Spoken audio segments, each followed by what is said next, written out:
Introduction.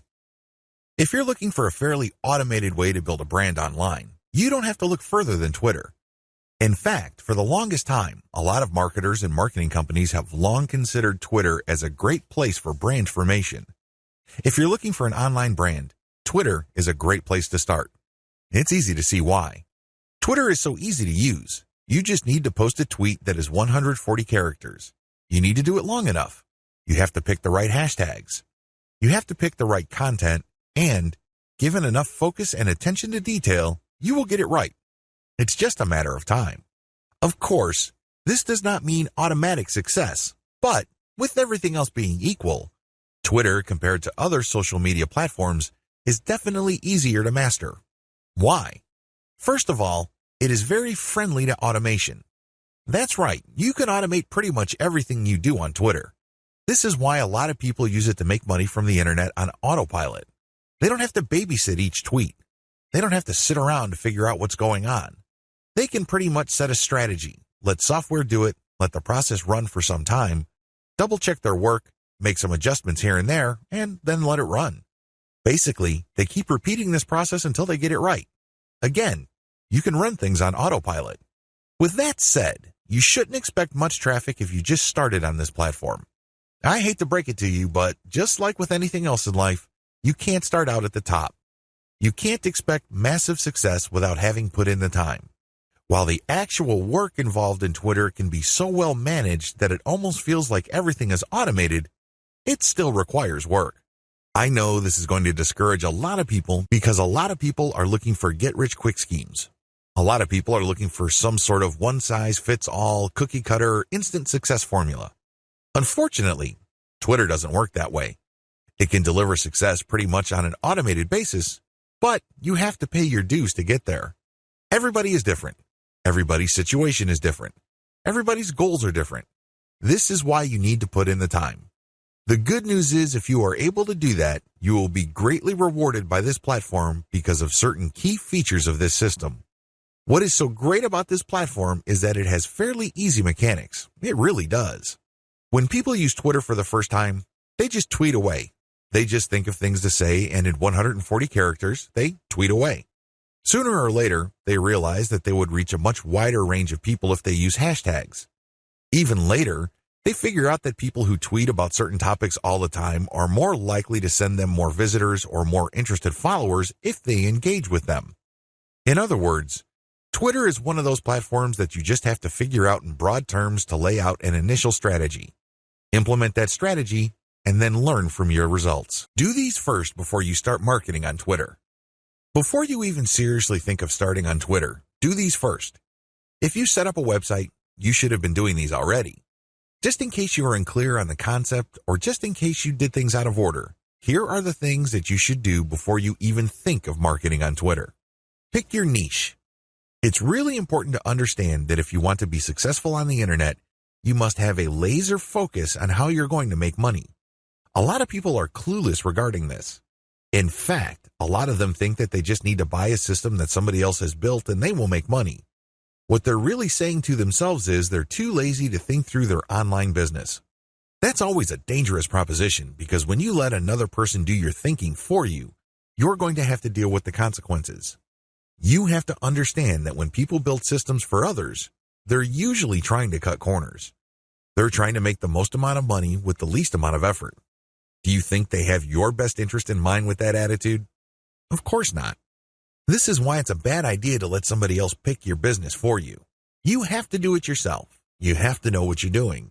You have to know who you're going to be marketing to, what exactly you're going to be pushing, and how you're actually going to be making money on the internet. You can't just buy some sort of business in a box and expect everything to work out smoothly. That happy ending that you may have been dreaming of may be a very distant and even impossible dream. Why? You just didn't step up. You have to do all of this yourself. The most important is to pick a niche. A niche is a subject matter category or some sort of category for whatever collection of needs you are trying to address. What kind of problems do the products you are promoting or the website you are building address? Pick that niche. Understand how that niche compares with other niches. Understand whether it fits your amount of resources and your expectations. Build a site. You can outsource this. You can create a site that addresses your niche. When you're building a website, you're not just putting up a nice-looking online destination. It must do something. It must convert the traffic that you drive to that site into cold, hard cash. Create a mailing list. Next, you have to create a mailing list. This is crucial. Your mailing list is actually the payload of your website. Sure, you may be putting up affiliate ads on your website. When people click these and they land on the sales or landing page, they may buy something. When they do that, you get a commission. That's nice and everything, but if you really want to make money over the long term, create a mailing list. Why? Whatever credibility, respect, or trust you create with your website, you maintain with your mailing list. When you have an update on your website, you just publish the link on your mailing list and invite people to click through, and you have yourself a nice burst of traffic. I've got some bad news to share with you. The vast majority of people who visit your website will never come back again. That's the harsh reality. When you have a mailing list, you get to retain some of that traffic. You only need to set an update, and you get a nice little surge of traffic because people saw your email and clicked on your link. This enables you to retain some of the value of the hard work and time you put into branding and promoting your website. To create a mailing list, you have to offer a premium. It's some sort of freebie. It's some sort of incentive for people to join your mailing list. Of course, you make this case on your squeeze page. You advertise the value of the freebie you're giving on a page called a squeeze page. This is where people enter their email addresses to subscribe to your mailing list. Please understand that there is a big danger here. This is a warning. Don't go overboard in promoting the freebie because if you do that, people will sign up for the free booklet, the free course, or the free book. They couldn't care less about the updates your mailing list will send them. In fact, if you push the freebie too hard, they might even think that the updates you send are some form of spam because you caught them by surprise. Do you see how this works? There has to be a healthy balance between getting people pumped up to join your mailing list because they're getting something for doing it, but also letting them know that they are getting a better value by being on your list just because you will be sending them information that would enable them to solve all sorts of problems in their lives that are related to your niche. Do you see how this works? Do you see the balance? Create an ebook or report or some sort of high-value giveaway. When you create a mailing list, there has to be some sort of incentive for people to sign up to your list. I wish it were as easy as saying that your website is so awesome that your visitors owe it to themselves to sign up to your list. I'm telling you that if this is your strategy, you're probably going to get very few list members. Why? People need a push. They may be impressed by your website, they may like what you're doing, but this may not be enough to get them off the fence. To many people, entering an email address into a field is a lot of effort. You have to give them some sort of valuable incentive for them to sign up for your list. Generally, I would use some of my popular blog posts, or I would come up with a distilled version or a cheat sheet version. Usually this works. Other times, I would use some sort of massive compilation of resources that are an answer to people's problems. Whatever the case may be, the value of the incentive must be obvious. They don't have to be Sherlock Holmes to figure out the value of what you're giving away. Again, to reiterate, the value must not be so big and steal so much of the spotlight that people forget that they're signing up for a mailing list. It must share equal billing with the list. You have to promote the freebie in such a way that it is still clear to the person registering to your mailing list that they are signing up for a mailing list. Find top-notch content in your niche. Once you've set up a website and a mailing list, the next step on your journey to marketing your website and mailing list on Twitter is content. It's easy to get tempted and think that you're some sort of niche genius. You get all excited about a hot idea or a hot blog post topic, so you write a blog article. You put in the time, effort, and energy to do that, but what happens? 9 times out of 10, that content doesn't work. For whatever reason, people do not seek it out. You don't get traffic with it. You're not alone when this happens. The idea of build it and they will come is a dead end. Thankfully, there's a shortcut. Focus on content in your niche that already works. Look at the social media accounts of influential people or companies in your niche. Look at the content they're sharing. Pay attention to how many social signals they get. Do they get a lot of retweets, likes, favorites? Do they get shared a lot on Facebook? Using this objective social signal information, select their best content and reverse engineer it. Reverse engineering top-shelf niche content. Now that you have a clear understanding of what's hot and what's not in your niche, the next step is to reverse engineer your competitors' best content. How do you do this? First of all, you just focus on their topic. If they're talking about a certain personality in your niche, then talk about that person, because obviously the fact that they're getting all this attention from your niche audience means people are truly interested in that personality. However, don't stop there. Come up with something new. Maybe interview that person directly, or maybe take some sort of controversial angle. Maybe you can give more complete information. Whatever the case may be, come up with content that is obviously superior. This is what's going to make your tweets more popular. This is what will speed your branding efforts up. I'm sorry, but if you're just going to offer the same content that everybody in your niche is already offering, there's really no reason the people you're reaching out to should follow you. Think about it. If they think that you're giving them the same stuff as other sites, why go to you? They can easily have gone to those other sites. Draw their attention based on familiar themes. Keep their attention by doing something a bit different. It doesn't have to be much. You don't have to be a hero. You don't have to go overboard. But it has to be different enough. Unfortunately, this is one of those things that you will have to figure out firsthand. You would have to do it through trial and error. You have to learn through trial and error. Set up consistent social media accounts. Now that you have followed the steps above, you can now start setting up your social media accounts. For starters, you should focus on YouTube, Google+, Facebook groups, Facebook pages, Twitter, and maybe Pinterest. Start with these. Later on, you can branch out to other social media platforms like Quora, Instagram, and others. Your social media accounts must be consistent with each other. Your headers must have the same design. Your biography and other text must have similar elements. The key here is to project consistency. Consistency indicates professionalism. You're not just some random person working out of your mom's garage putting up one random website after the other. It can also help you solidify your brand. If you make a good impression on Facebook groups and people click through to your Twitter account and they see similar messaging, they can see that you are consistent, constant, and offer different types of content. This would help them become more comfortable with your brand. This would help them view your brand as more credible.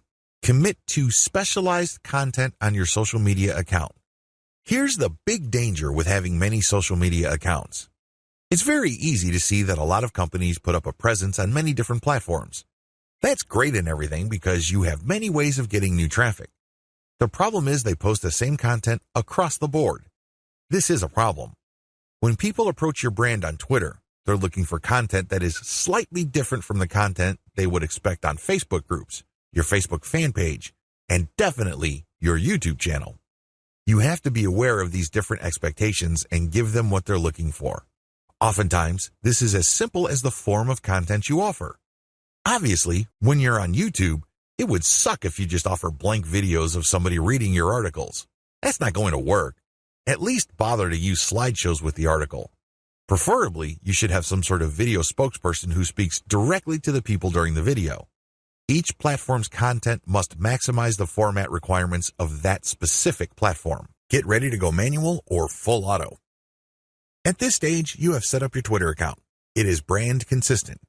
You already have lined up the best content you have researched from your competitors. This content has a lot of likes, shares, comments, and other signs of engagement. This is third-party content produced by others. When people click the link, they go to somebody else's website.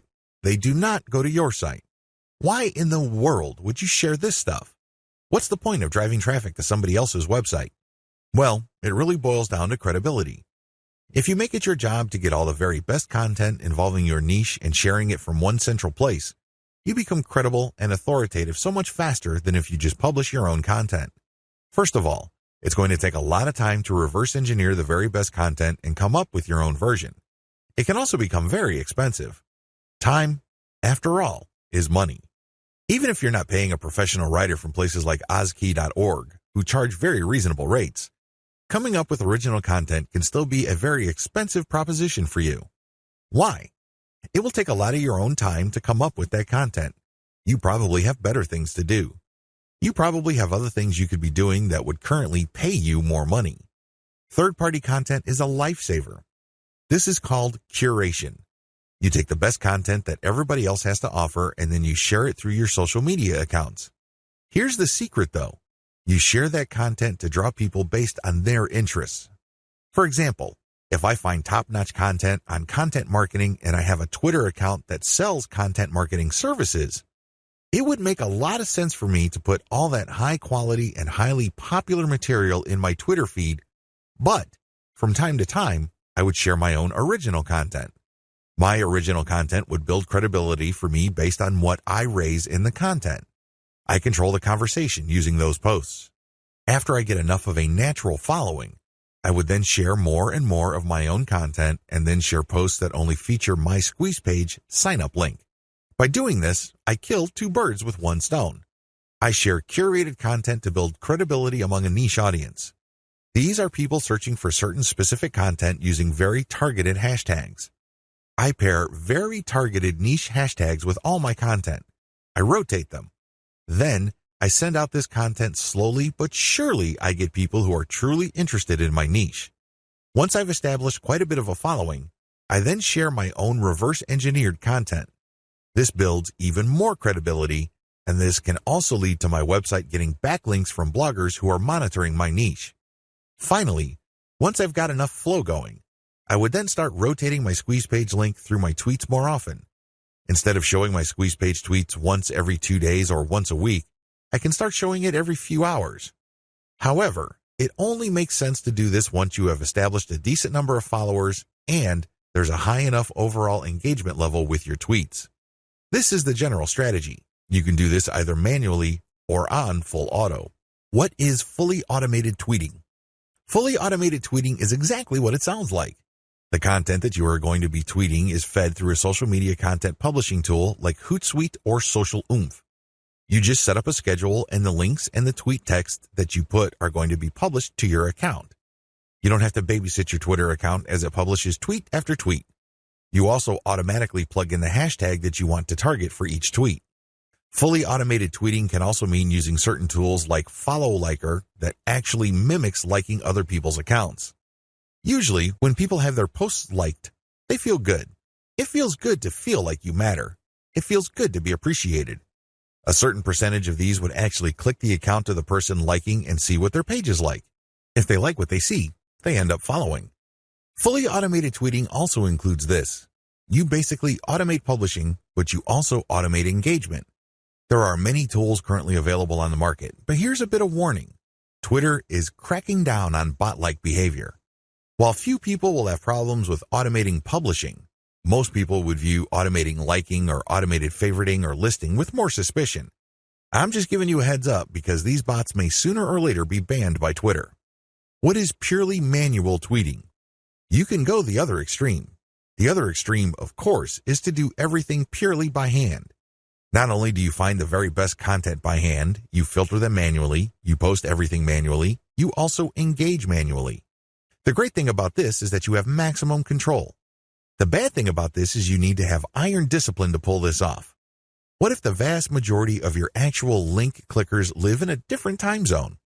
This is going to be a problem. You're going to have to get up early or stay up late to tweet within the hours your actual followers are most active. This can get downright inconvenient. Also, engaging tons of niche accounts on Twitter can burn up a lot of time. You also have to process a lot of information in a short period of time. Unless you have an IQ over 150, it's just going to be a little heavy because that's a lot of content to read through and analyze. Go for a hybrid solution. There's a lot to recommend a purely manual tweeting approach. You get a lot of control. You get a laser-like focus on account selection. You get to truly fine-tune your message. However, it takes too much time and effort. Thankfully, there is a halfway solution. This hybrid solution is pretty straightforward. You can use tools to post on your Twitter feed, but engagement is done manually.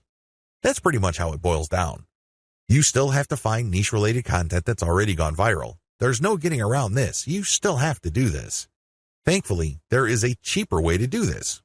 You can, of course, do this yourself. Like I said, time is money.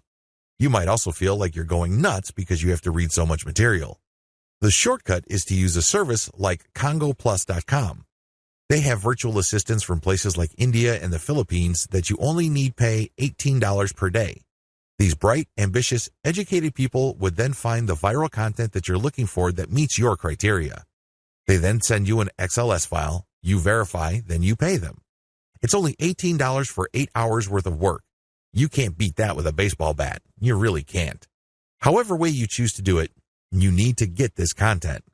You then look for influence leaders on Twitter that cater to your niche. Again, you can do this yourself or you can hire a virtual assistant to do it for you. The secret is to make sure that they're almost always talking about your niche.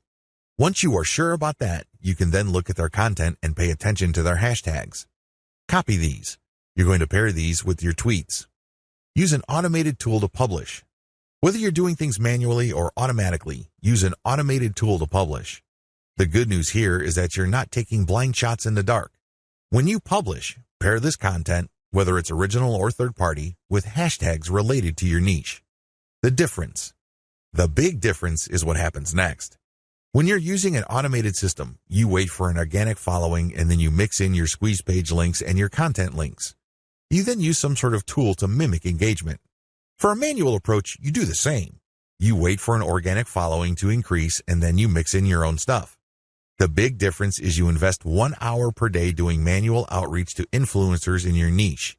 You should already be doing this because these are the people you got your hashtags from. Remember?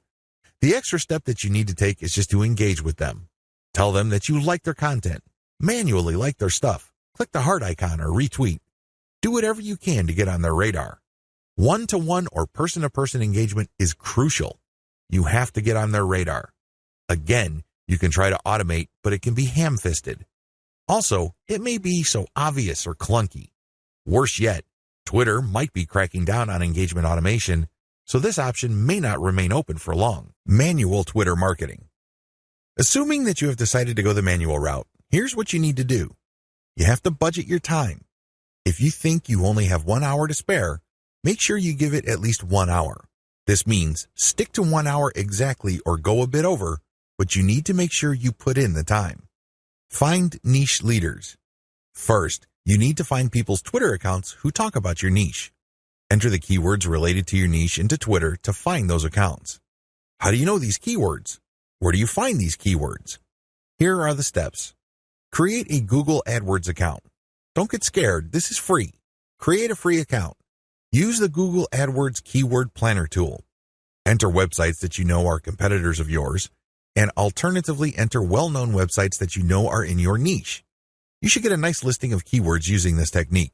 Once you find these keywords, look up those keywords to find even more related keywords. Make sure that these keywords get a decent amount of traffic. Read these keywords and be convinced that they are actually related to your niche. Once you have a nice clean list of keywords, plug this into Twitter to find accounts. There's a shortcut to this. You can use Congo Plus's $18 per day virtual assistants to do this for you. For only $18, you get a person's full 8-hour day of labor. This person can use Google AdWords for you, find the right keywords, filter the keywords, go through Twitter, find the accounts, get the hashtags, and follow those accounts. Follow real niche-specific accounts. Once you've done the above steps, you should be able to identify the accounts of people in your niche on Twitter. This is where you need to make a judgment call. You need to look at enough of their tweets to see if this person truly cares about your niche. Is this person really a niche expert, or does this person tweet about your niche from time to time? These are two totally different things. Follow real niche leaders. What are the benefits of manual Twitter marketing? When you identify and engage with niche leaders on Twitter, you get the following benefit. First of all, you get niche-specific hashtags. Second, you get a chance to get on the radar with people who are really experts or authorities in your niche. These people can open a lot of digital doors for your business. They can retweet your actual content. This can lead to niche-specific audience members visiting your website. They can interview you and possibly link to your website. You can interview them and establish some sort of professional friendship. You can get invited to conventions or symposiums or workshops. These can be tremendous networking opportunities. There are just so many ways you can benefit when you reach out to people who are already established authorities in your niche. Don't be antisocial. Don't think that you can be successful just with your own efforts. It doesn't work that way because there is a network of really credible people on Twitter already who have the influence that you're looking for. Why not just piggyback on their influence? Why reinvent the wheel? Manual tweeting, pros and cons. Manual tweeting as we have defined, involves automated publishing of content that you have manually selected. This is content that you have curated. The publication is automated, but your engagement is manual. You're going to find niche-related accounts. You're going to engage with them manually. You're going to tweet, leave comments, so on and so forth. Here is how the advantages and disadvantages break down. Pros. The first advantage is to get a higher level of engagement. You actually get to say to these people what you think. You get to interact with what they have to say. Maybe they're critical about your idea, so you explain your position to them. You give them a counter-argument. You ask for examples, or you rebut what they have to say. When you do this, you're not engaging in a pissing contest. Let me be clear, this is nothing to be emotional about. Instead, you use this as an opportunity to prove to them that you know what you're doing. True experts will accept the fact that not everybody will agree with them. When these experts are satisfied that you argued your position well, even though you don't agree with them, they respect you. They also respect you when you give them information that they may not know. This can lead to instant expert status. You only need to do this a couple of times with the right people and, believe me, they become your cheerleader. Another advantage is you get access to a pre-qualified niche audience. When an authority leader interacts with you on Twitter, they're actually publishing their conversation with you on their feed. This is a big opportunity. Don't blow it. When they respect you enough to keep responding and you give them one top-notch answer after another, they might even retweet a tweet of yours. This is a bonanza. Why? These people are already experts on Twitter in a specific niche field. This means that they have attracted people who consider them authorities. When they engage with your content to the point that their followers see your brand and your content, you get access to that audience. Psychologically, people would see if the person that I respect and admire so much respects this other person who I don't know enough to engage with them respectfully. I should pay attention. If this keeps up and the person who they follow keeps repeating your stuff or keeps engaging with you, it's only a matter of time until some of their audience members would jump over and follow you as well. Please understand, this is not a zero-sum game. It's not like they would unfollow the one expert to follow another expert. Instead, they're already following one expert and they would just follow another expert. They would be following an additional expert. You're increasing the social influence pie instead of fighting over somebody else's influence. They're not losing out. Another advantage to manual tweeting is the speed at which you get backlinks. I cannot emphasize this enough. If you want to boost your website's SEO and you want to get more search engine traffic, you will need backlinks. You can get this much faster when you do manual engagement. The people you're engaging with are in a better position to see that you know what you're talking about. You get to earn their trust and their respect faster. Once this happens, they are more likely to interview you or share content that you posted on your website. Whatever the case may be, this produces a backlink. This backlink really is a measurement of respect for your authority or an acknowledgement of your credibility. It acts as a vote of confidence. The more you reach out to a lot of authorities, the more high-quality backlinks you get. This can boost the overall ranking of your website. Finally, you may be invited to speak at conventions, workshops, or seminars. People might ask you to submit an original article that they would be publishing somewhere else. Best of all, you may get introduced to a big player in your industry. You might get a job offer. You might get some sort of consulting opportunity.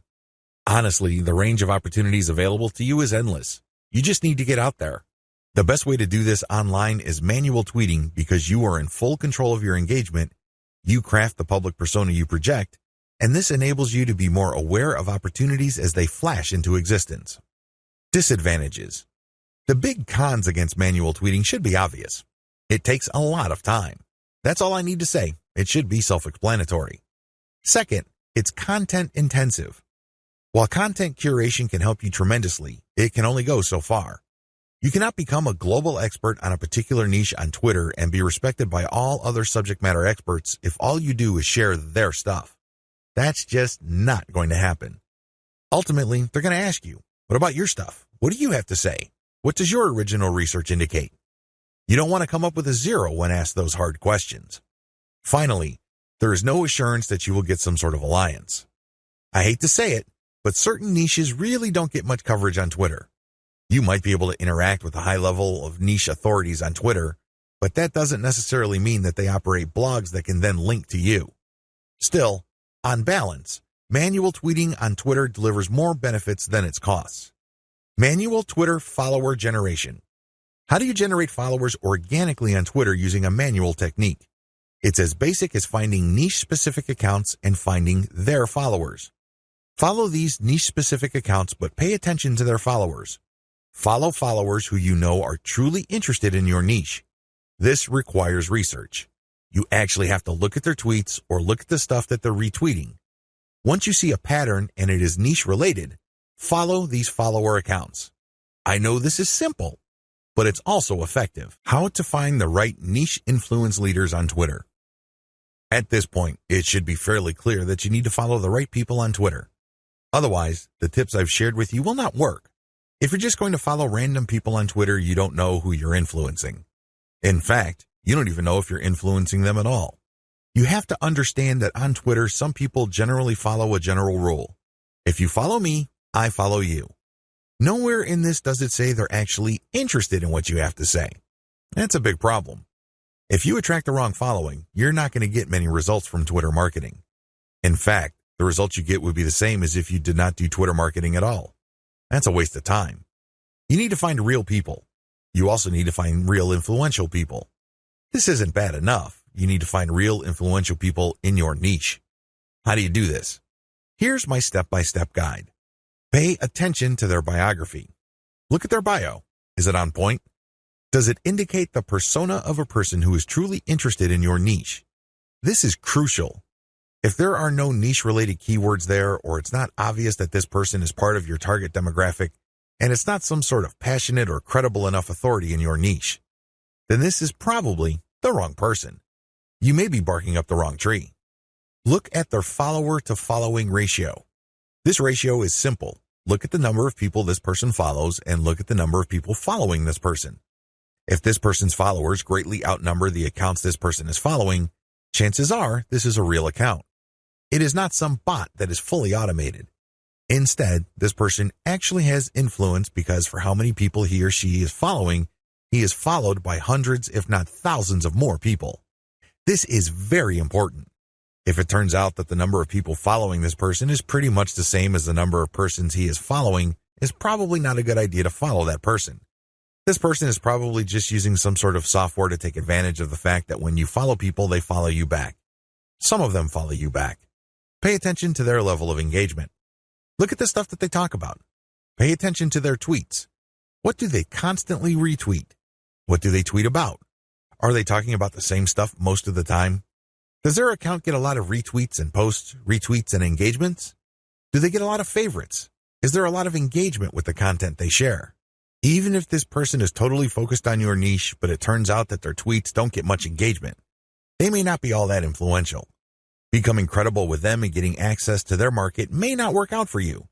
Their audience may not work out for you because they're not really authorities. Pay attention to the specificity of their posts. Look at their posts.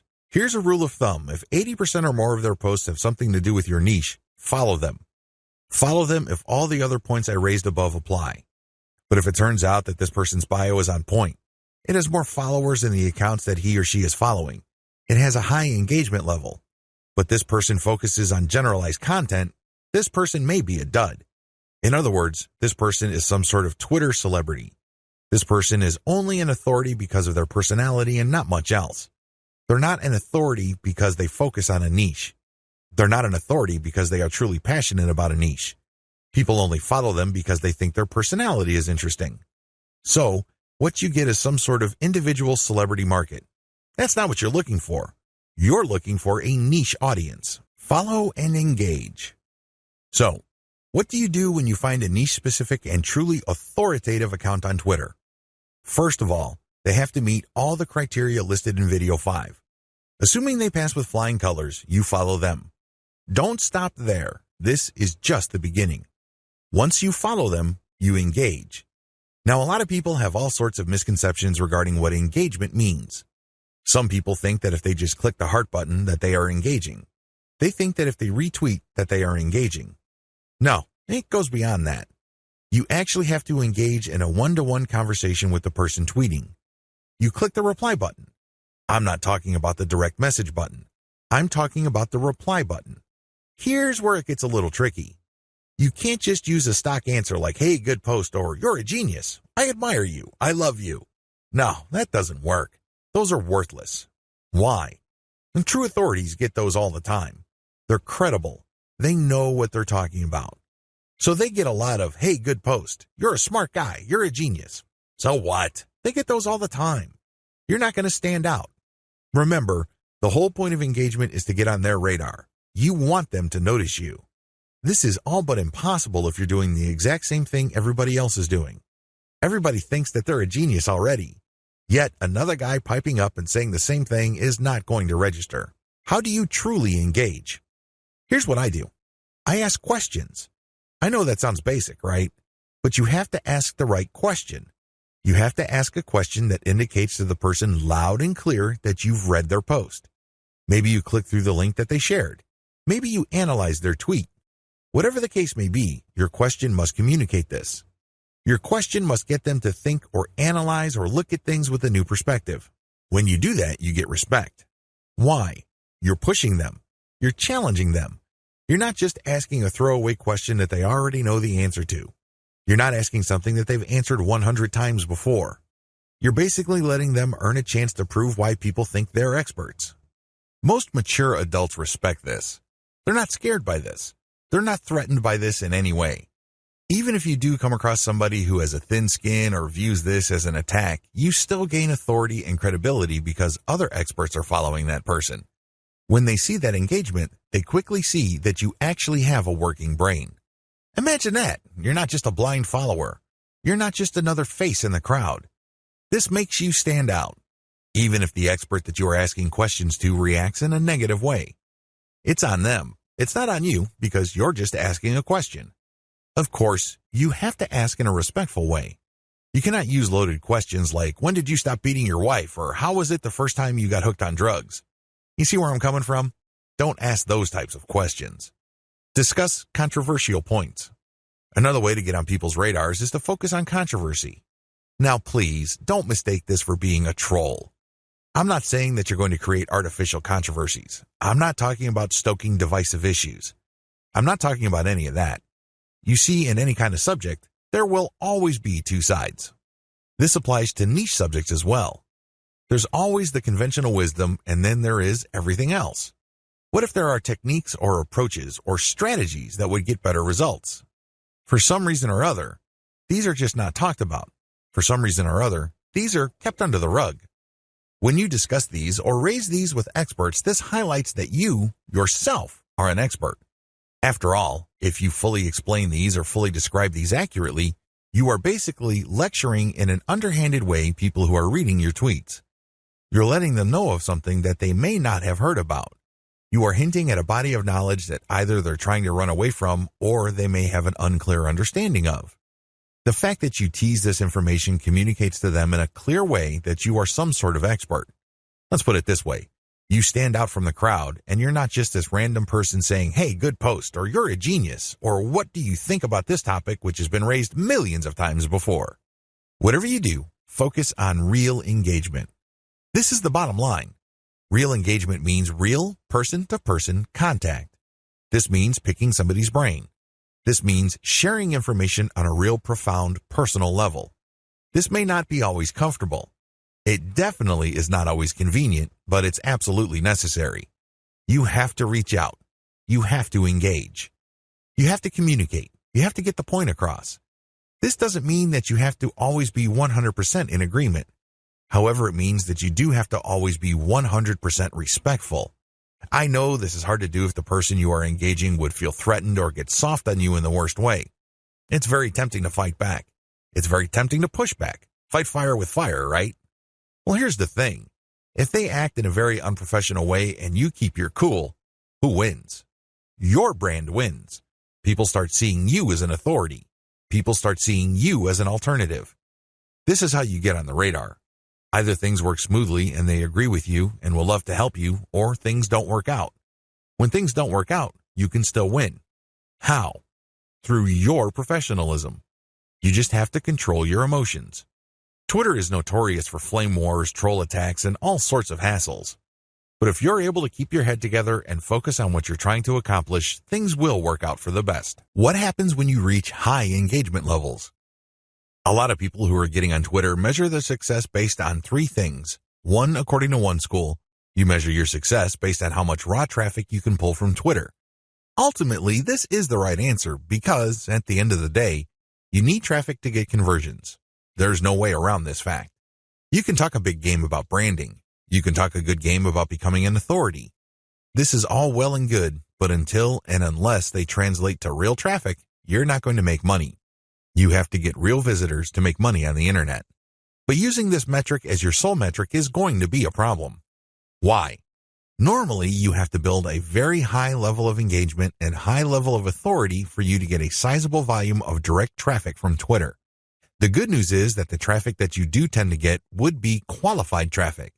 These are people who are not curiosity seekers. These are people who have nothing else better to do than to click random links.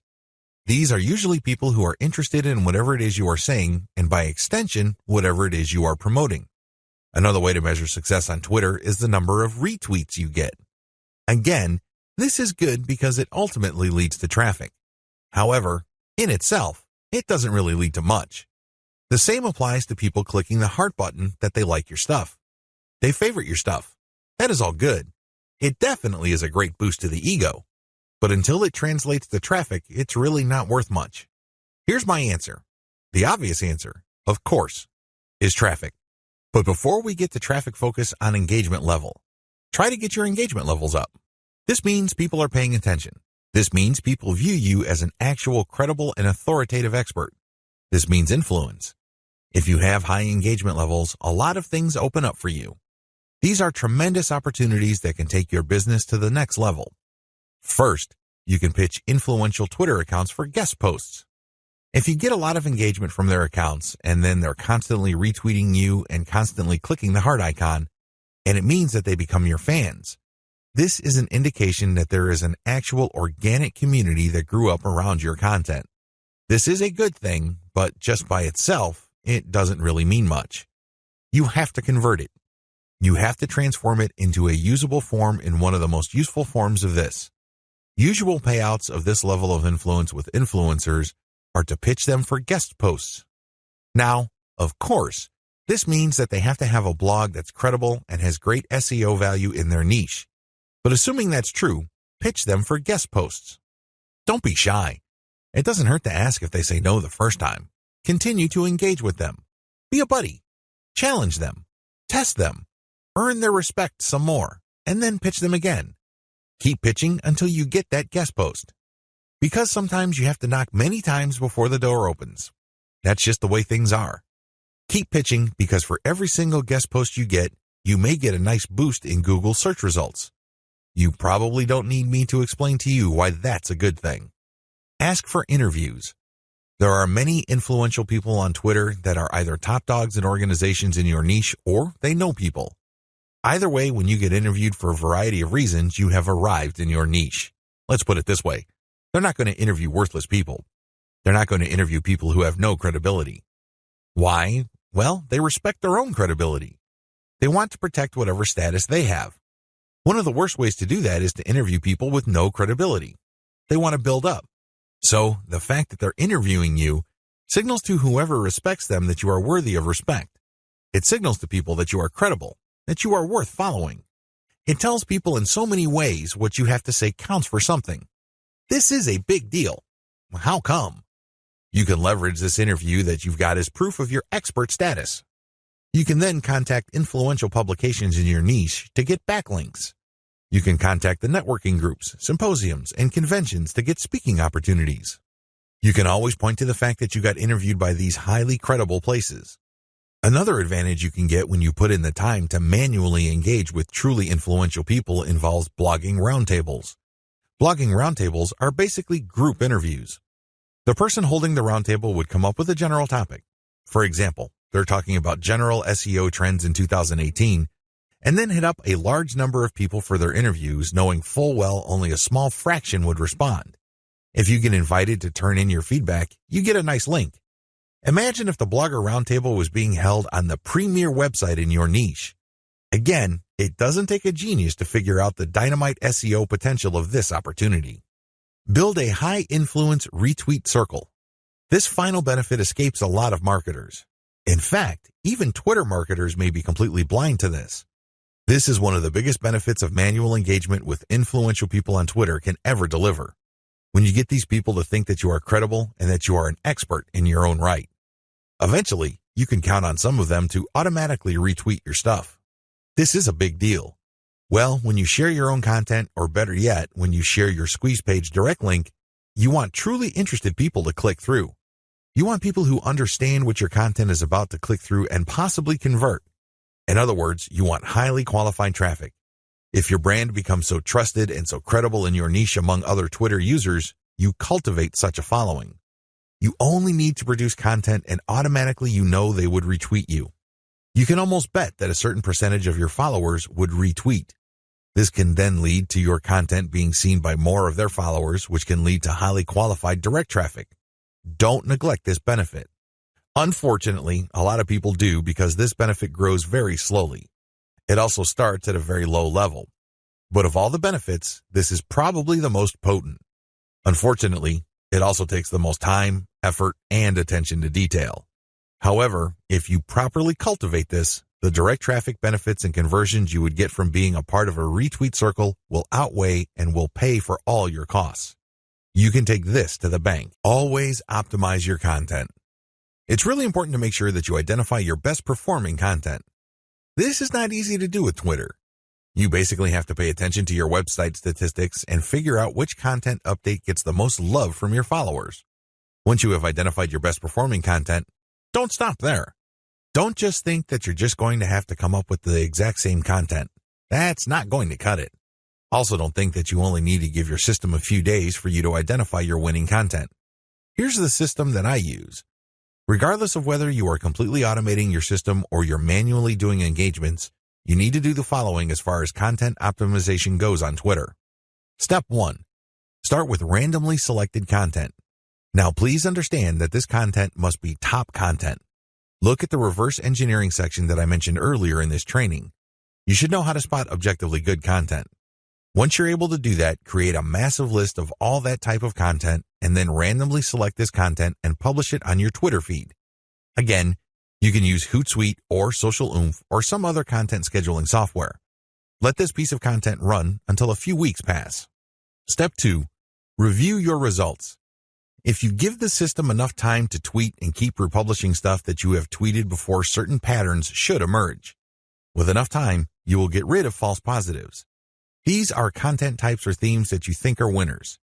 It turns out that they're statistical flukes. Their success, statistically speaking, is just coincidental.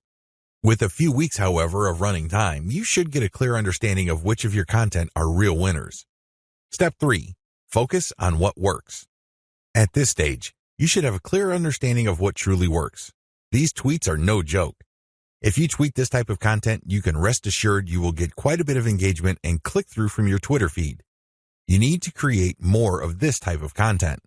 If you don't have the time or resources to do that, you should find other third-party content that is just like your winning content. Focus on what works. Scale it up.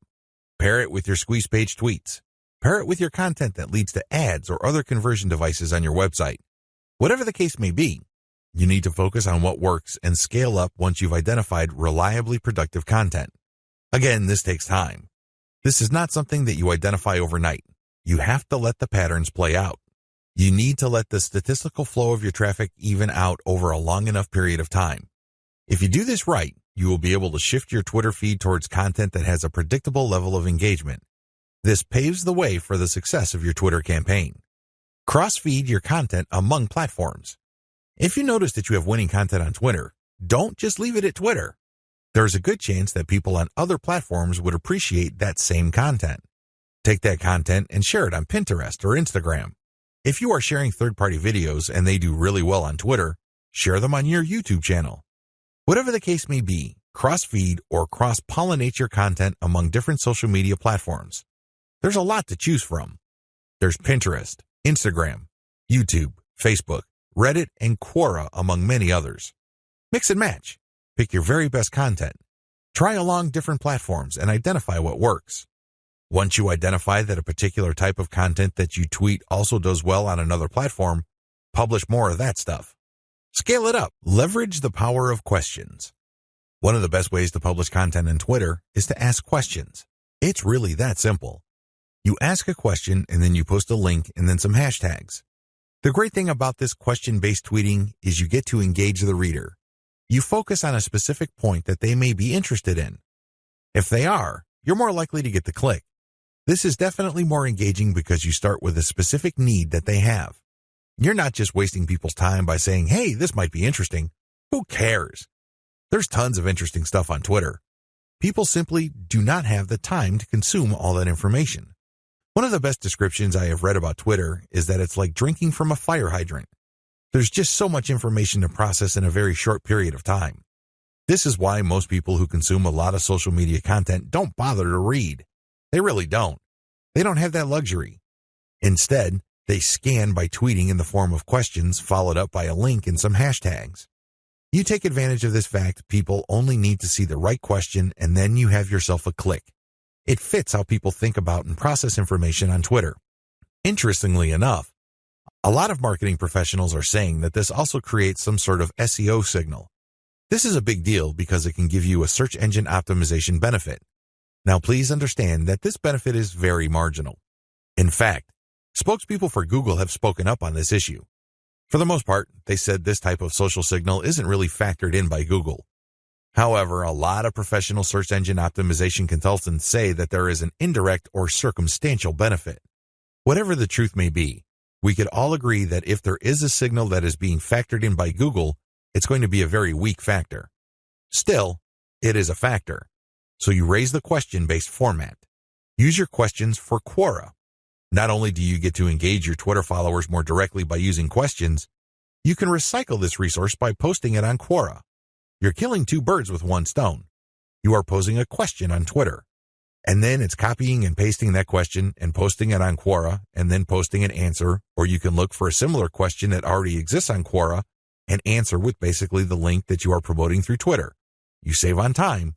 You definitely save on effort. Twitter marketing best practices. The first 9 videos of this training step you through the process of Twitter marketing. Whether you're going the fully automated route or you're doing things by hand, you have to use certain best practices. Otherwise, it's too easy for your Twitter marketing campaign to simply fall apart. The vast majority of people who try their hand at Twitter marketing simply do not succeed. It's not because these people are dumb. It's not because these people are hopeless in terms of execution. They just did not have a plan. They also did not follow certain best practices that would have increased their chances of success. Here are just some best practices that I've learned marketing successfully on Twitter for several years. Element by element optimization. When you're optimizing content on Twitter, it's a good idea to focus on one element at a time. What is an element? Well, it's just part of a tweet. It could be the question. It could be the link. It could be the hashtag. When you're optimizing for the highest amount of engagement and click-through, you have to change your tweet section by section. You can't just change them dramatically overnight because even if you do get some sort of improvement, you don't know which part accounts for that improvement. You're completely in the dark. On the other hand, if you optimize element by element, you can clearly identify which part you changed and reasonably conclude that this accounts for the improvement. Once you're no longer getting a nice improvement or you peaked with a particular element, then you switch to the next element. With Twitter, this is pretty straightforward. You play around with many different question variations until you get one that gets clicked a lot. Next, you swap out different hashtags until you get something that gets clicked a lot. It seems pretty simple, but it's something that takes place over an extended period of time. It's not something that happens overnight. You just have to pay attention to the trend. That's traffic statistics so you can make the necessary adjustments. Tweet timing optimization. Depending on your time zone, it may well turn out that a lot of your most active followers prefer early morning or late at night. Pay attention to your statistics. Maybe you're using Google Analytics. Maybe you're using StatCounter. It really doesn't matter. Pay attention to the time of the clicks coming in. You see a pattern. If you do, use your tweet scheduling software to mirror the most active times or the most popular time frame of your content. This is the time range where most people click on your links on Twitter. Make your decisions based on statistics. A lot of brilliant online marketers fail in the Twitter marketing game because they go with their gut. They tell me, I just know it feels right. Alternatively, they tell me that their gut is telling them something. 9 times out of 10, these people fail. Again, they're not dumb. They're not stupid. Instead, they base their decision on feelings. Unfortunately, in this game, feelings can only take you so far. In fact, hunches often lead to dead ends. If you're going to be making a decision involving your content, your conversion pages, your mailing list, or whatnot, pay attention to statistics. Make sure you can justify whatever changes you make with hard numbers. Conclusion. Twitter marketing success is not as hard as you think. Seriously, there are lots of people who are in their teens who make millions of dollars every year on Twitter. There are lots of companies located all over the world that find clients from Twitter. There are many home-based entrepreneurs such as yourself or digital marketers who make quite a comfortable living promoting online stores on Twitter. What accounts for these individuals' success? It is actually quite simple. They chose to be systematic and methodical. You have to have a system. You can't just do things by the seat of your pants. You can't just do things based on gut feeling. You have to have a way of proceeding because such systems teach you what to look for, how to respond when you find certain facts, and how to optimize your system. You have to be methodical. This means that you cannot put the cart before the horse. You have to follow the proper sequence. You have to look at the right signals.